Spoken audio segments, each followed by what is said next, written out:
Royal insiders have whispered about it for years, but now the veil is slipping. Behind the polished smiles and perfectly staged public appearances, Prince William is described as far more intense, far more forceful, and far more temperamental than the public ever sees.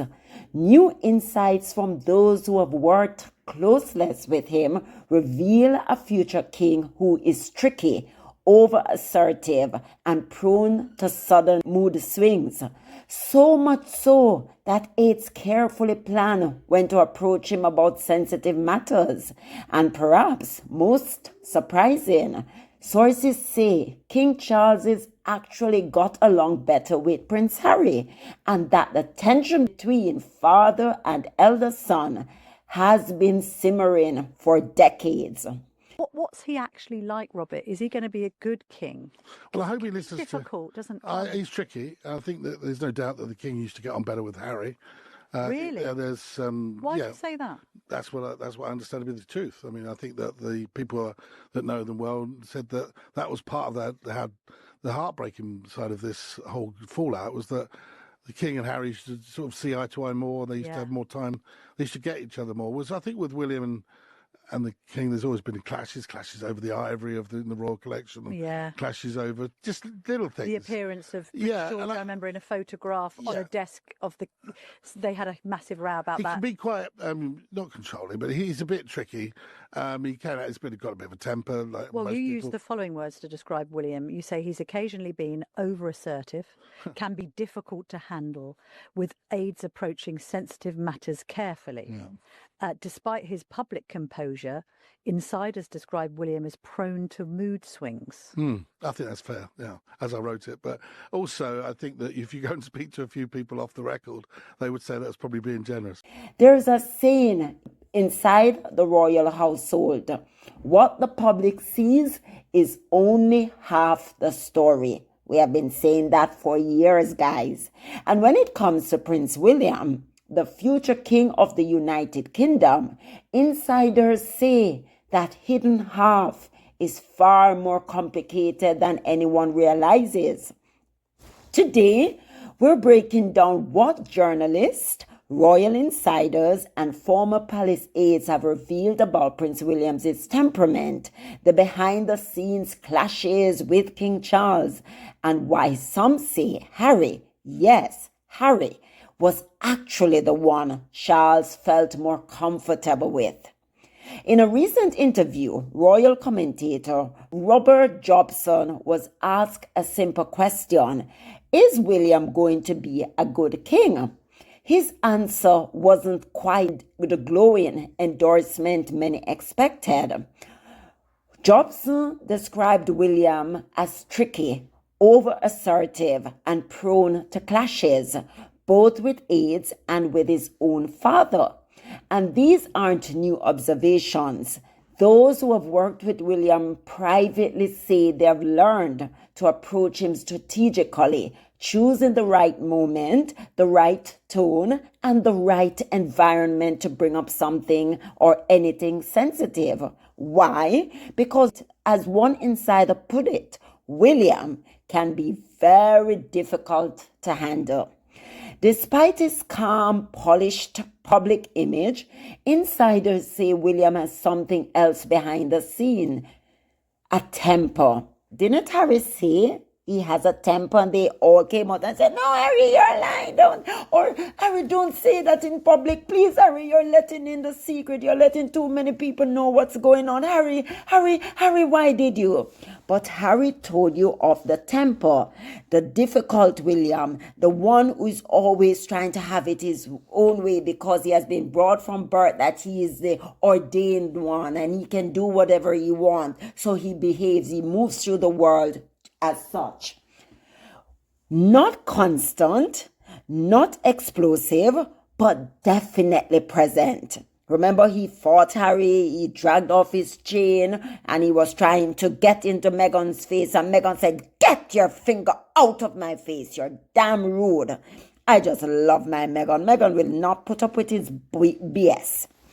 Sources describe sudden mood shifts, moments where he becomes visibly frustrated or assertive in ways that surprise even longtime staff.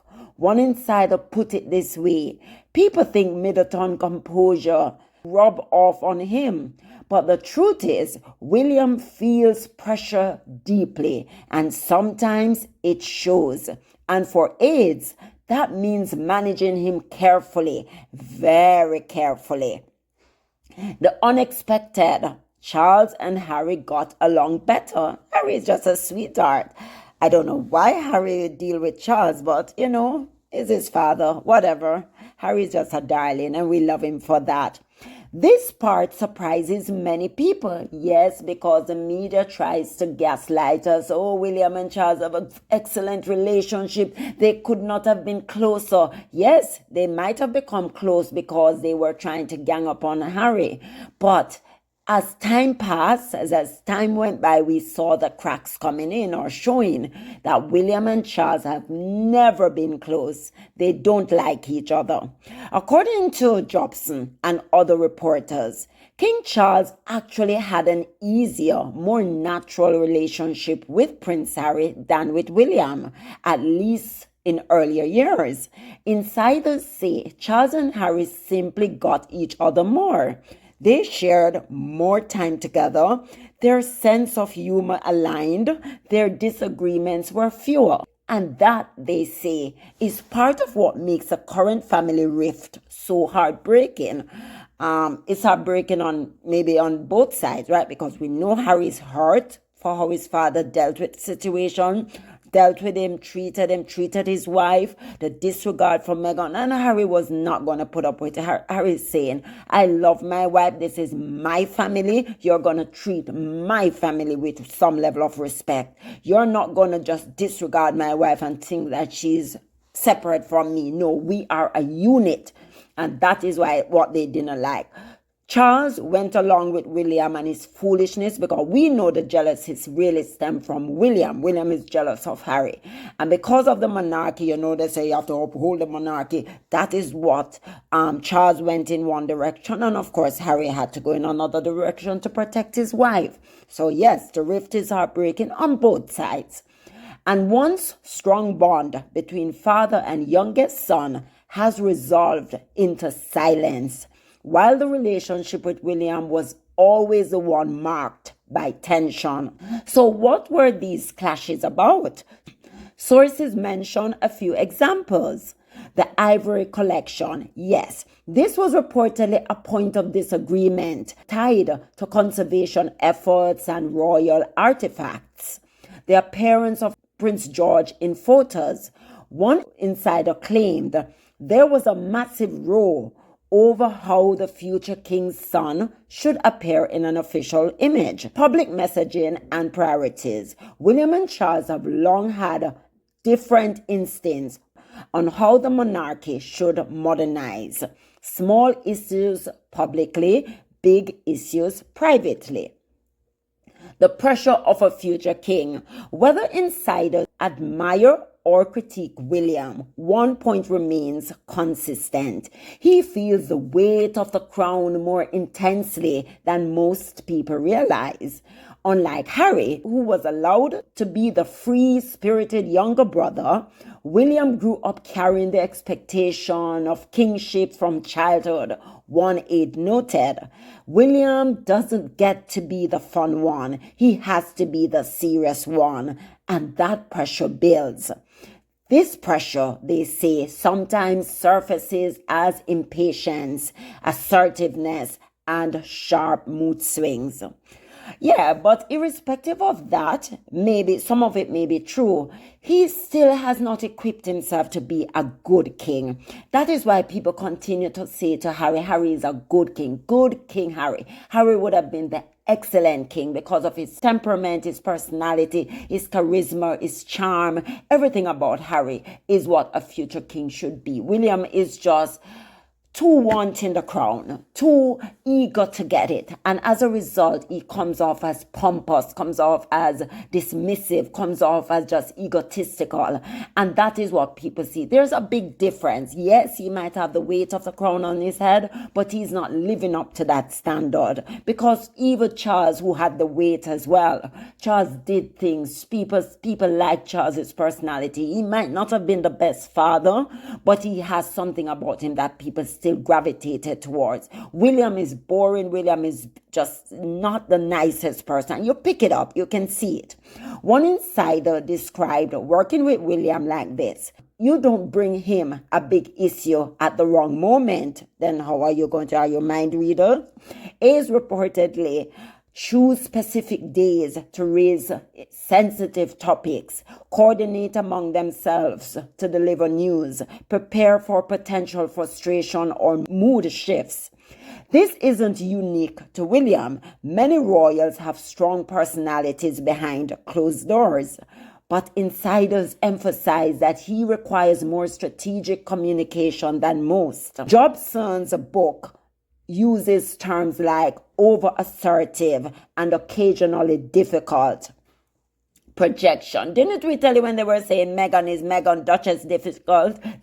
It was William that they were talking about. They were projecting things on Meghan. A lot of things that they did to Meghan was projection, right? But is this negative or simply the making of a modern king? Supporters argue that William is determined, principled, and unwilling to be pushed around. He's focused, he's intense, he's practical. Critics, however, interpret the same traits as rigidity and impatience. One aide summed it up: William is not unreasonable, but you need to be prepared. He's not someone you surprise. This brings us back to the unexpected bond between Charles and Harry. Where William is described as structured, intense, and tightly wound, Harry was relaxed, instinctive, and easier for Charles to talk to. Their emotional communication flowed more naturally. They joked more. They disagreed less. Insiders say this only makes a current rift more painful because something once warm has gone cold. With the monarchy facing its most turbulent era in decades, health issues, public trust concerns, shifting global opinions, the personality of the next king matters more than ever. Is William prepared? No, William is not prepared for the throne. He has not done the work. Yes, he's going to maybe delegate and do what he wants, but he's not equipped to do the job. But insiders reveal a man under immense pressure, balancing a demanding role with deeply personal stressors. Understanding his temperament offers clues into how he will lead and how his reign may differ from his father's. Prince William's story is more complex than royal PR suggests. He is committed, maybe passionate, maybe dedicated to, yes, what the role represents, but behind the scenes, he is also human, prone to frustration, pressure, and moments of temper. Insiders don't describe a monster. We do. Insiders may not describe a monster, but the outside world do. He is a monster to me. They describe a man shaped by expectation, responsibility, and the enormous weight of a crown he hasn't yet worn. And perhaps that's why these revelations resonate. They show us a future king not of myth or perfection, but of real, complicated human emotion. So yes, guys, it's nuance, right? The nuance is you can see what he was born to do, but at the same time, William can be very difficult, temperamental, not the easiest person to get along, very moody, very boring, all those words that comes to mind. Whereas you look at Charles, you look at Harry is so charismatic, so charming, so personable. He's a good person by heart. He's compassionate. He's caring. He wants the best for people. He will go out there and he doesn't demean or look down on people. He wants to be in the circle. He wants to show up. He wants to do good. And there's a difference. So yes, the guys, I'm sure I can definitely understand why Charles would get along more with Harry than per se William. But it is what it is, right? And history have charted its different course. They may be thinking they were going on one trajectory, but history has come and sprung everything open. And that's just life. So guys, that's what I wanted to bring you. Please don't forget to like, subscribe, turn on your notification bell so you never miss a beat. Bye.